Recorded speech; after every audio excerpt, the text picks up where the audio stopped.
Welcome back again to our channel vision classes by Raju sir. आज हम लोग फिर से इस वीडियो के माध्यम से 3 नंबर से रिलेटेड कुछ सवाल को देखेंगे, कुछ एक दो सवाल देखेंगे हम लोग। आपका सवाल क्या कहता है? सबसे पहला सवाल है, ये पहले 5 नंबर में आता था, अब 2 नंबर या 3 नंबर में देना शुरू कर दिया। √3 एक अपरिमेय संख्या, अपरिमेय संख्या है। ये क्वेश्चन पहले दिया करता था 5 नंबर में, अभी 3 नंबर में ही देती है बोर्ड। तो उस हिसाब से आप लोग 3 नंबर का ही तैयारी करें और बढ़िया से एग्जाम में जाके लिखें, जिससे आप लोग को बड़ी आसानी और सुगमता से, सरलता से आपको 3 नंबर मिल जाए। तो देखिए, सबसे पहले क्या है, ये जो 3 नंबर, ये हमारा सवाल है, ये सवाल कहता है कि √3 एक अपरिमेय संख्या है।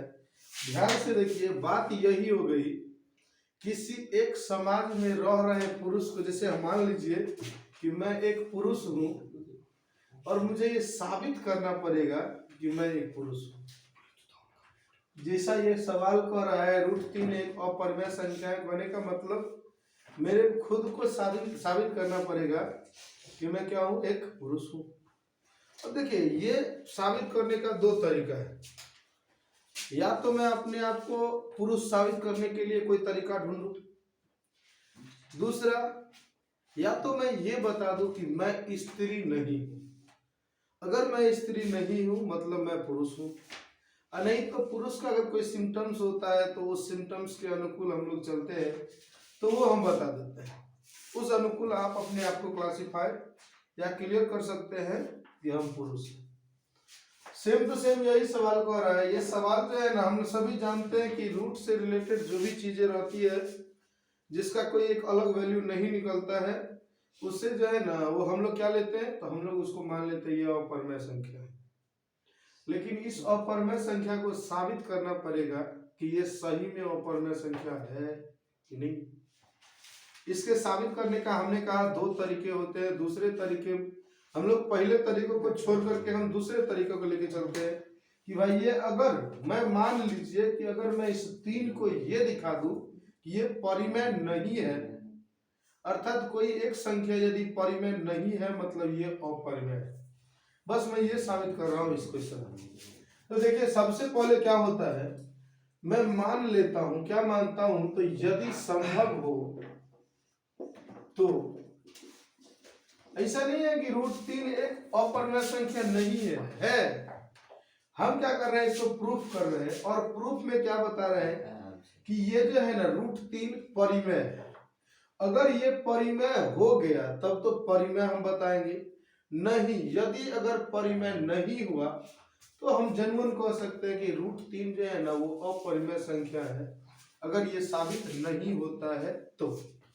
इसीलिए हम क्या करते हैं, तो लिखते हैं यदि संभव हो तो √3 जो है ना वो एक परिमेय संख्या है।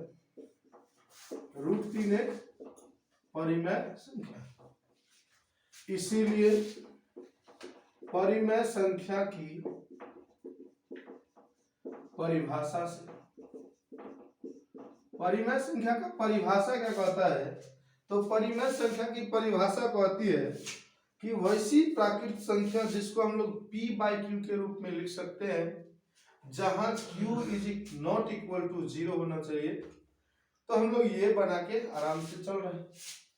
अब देखिए, परिमेय संख्या के परिभाषा से क्या हो गया, √3 को मैंने क्या किया है यहाँ, यदि संभव हो तो √3 एक परिमेय है, अर्थात यदि ये परिमेय है तो √3 बराबर क्या हो जाएगा, तो p/q, जहां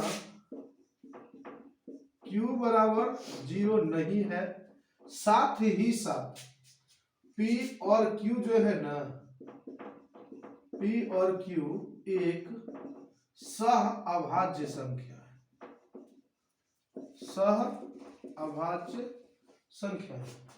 अब देखो बाबू, सह अभाज्य संख्या क्या होता है समझ लीजिए। हमने यहाँ लिख दिया p और q जो है ना वो सह अभाज्य है। बहुत सारे बच्चों को पता ही नहीं है कि सह अभाज्य संख्या क्या होता है। ध्यान से देखिए, सह अभाज्य संख्या जैसा कि हम लोग जानते हैं, कोई भी संख्या है उसको हम लोग काट नहीं सकते। मतलब ये समझ लीजिए कि उन दोनों संख्याओं के बीच किसी भी तरह का कॉमन फैक्टर ना हो, एक भी कॉमन मिलता जुलता कोई भी कॉमन फैक्टर नहीं होता है, तो हम लोग उसको कहते हैं कि ये अभाज्य संख्या, सॉरी यहाँ अभाज्य लेना है, ये हमारा हो गया 3/5। इसको हम क्या कह सकते हैं, तो ये जो हमारा 3/5 है ना, इसमें 3 और 5 एक सह अभाज्य संख्या है। क्यों? क्योंकि इस दोनों का कोई भी वो कॉमन फैक्टर नहीं है, इसीलिए। अब देखिए हम लोगों ने इसको लिया। अब आप सबों को पता होगा कि जब भी अगर आपको रूट हटाना है तो क्या करना पड़ेगा, दोनों ओर वर्ग करना पड़ेगा। दोनों ओर वर्ग करेंगे, दोनों ओर वर्ग करने पर क्या होता है, तो √3 का स्क्वायर बराबर p/q का होल स्क्वायर। 3 का स्क्वायर √3 का स्क्वायर मतलब कितना हो गया 3, ये हो गया आपका p² / q हो गया। चलिए ध्यान से आगे देखिए इधर। अब देखिए मैं इस नीचे वाले q को जो है ना इधर लेके आ रहा हूं, मतलब 3, एक q को इधर से निकाल रहा हूं, फिर इधर हमारा p² / q ही रहना चाहिए। अब यहाँ ध्यान से देखिए, किसी भी सह अभाज्य संख्या के वर्गों का भी जो है ना, अगर हम वर्ग भी कर देते हैं, उनके बीच भी किसी भी प्रकार का कॉमन फैक्टर नहीं होता। जैसे मैं एग्जांपल लिया हुआ था 3/5, इसका वर्ग कर दीजिए, 9/25 का भी कोई कॉमन फैक्टर नहीं, तो इसीलिए मैं इसको ले लिया। अब ध्यान से देखिए, ये 3 भी हमारा पूर्णांक है और ये q भी हमारा क्या है, पूर्णांक है। लेकिन हम ये p² / q जो देख रहे हैं ना, ये पूर्णांक नहीं होकर के क्या है, भिन्न है। क्या है हमारा, भिन्न। तो मैं इसको समीकरण 1 बने देता हूं। क्या लिखता हूं, समीकरण 1 का बायां पक्ष एक पूर्णांक है तथा दायां पक्ष एक भिन्न है, जो कभी भी संभव नहीं है। अच्छा देखिए, ये संभव नहीं है, हमने क्या किया है, यहाँ पूर्णांक बराबर भिन्न दिखाया। एकदम समझ लीजिए, मैं ये कह सकता हूं, जिस तरह से हम लोग प्रकृति के प्रतिकूल कुछ करते हैं ना, ठीक उसी तरह से मैथ का ही है। कभी भी भिन्न बराबर पूर्णांक नहीं हो सकता। अब एक सेकंड के लिए ध्यान दो कि क्या मैंने यहां गलत किया, यहां तो मैंने कुछ गलत नहीं किया है। यहां देखिए, इससे पीछे हम आ रहे हैं, यहां भी हमने वर्ग किया, जितना है उतना ही एकदम जेन्युइन जो होना था वही किया। क्या यहाँ गलत किया, यहाँ भी गलत नहीं है, क्योंकि हमने परिमेय मान लिया था, तो परिमेय संख्या की परिभाषा से p/q हो गया, सीधे सीधे बात।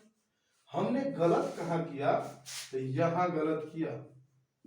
क्या गलत किया हुआ था, तो √3 को क्या मान लिया, परिमेय संख्या मान लिया, जिसका कारण क्या हुआ, तो इस मैथ के सभी नियमों को उल्टा पुल्टा कर रहा है ये। तो इसीलिए हम क्या मान रहे हैं, हमने जो माना था ना, वो मानना मेरा गलत हो गया। कि हम क्या मान के चले हुए थे, √3 परिमेय है ना, तो हमने जो माना हुआ था, मेरा माना गलत था, मानना गलत था, तो लिख देंगे अतः हमारा यह मानना गलत था कि √3 एक परिमेय संख्या है। √3 एक परिमेय संख्या है, इसीलिए √3 एक अपरिमेय संख्या है। ये हमको प्रूव करना था, ये हमारा प्रूफ हो गया। देख लीजिए बाबू, ये ध्यान से, आपको जब कहीं भी अगर समझ में नहीं आएगा तो आप कमेंट बॉक्स में कमेंट करके बता सकते हैं। और इतने दिन नहीं आ पाए इसके लिए सॉरी, क्योंकि बहुत ज़्यादा तबीयत खराब रहता था इस बीच में, इसको लेकर के हम लोग नहीं आते थे यूट्यूब पे। अभी आप लोग देखिए थोड़ा तबीयत सही है, तो हम लोग अभी शूट करके आप लोग के पास रख रहे हैं। आप लोग के लिए इतना मेहनत कर रहे हैं, तो आप लोग का भी दायित्व बनता है, अगर वीडियो अच्छा लगे तो लाइक कर दे, अगर समझ में ना आता है तो कमेंट करें, साथ ही साथ इसी तरह का और वीडियो हम लोग डाल सके, इसके मोटिवेशन के लिए कम से कम आप चैनल को सब्सक्राइब अवश्य कर लें। और साथ ही साथ आप लोग का भी एग्जाम अच्छा जाए, इसलिए जो रिलेटेड क्वेश्चंस होंगे वो सारे क्वेश्चंस इस यूट्यूब चैनल पर आपको मिल सकते हैं। मिलेंगे हम लोग फिर से नेक्स्ट वीडियोस के साथ, फिर से नई नई चीज़ों को सीखते हैं।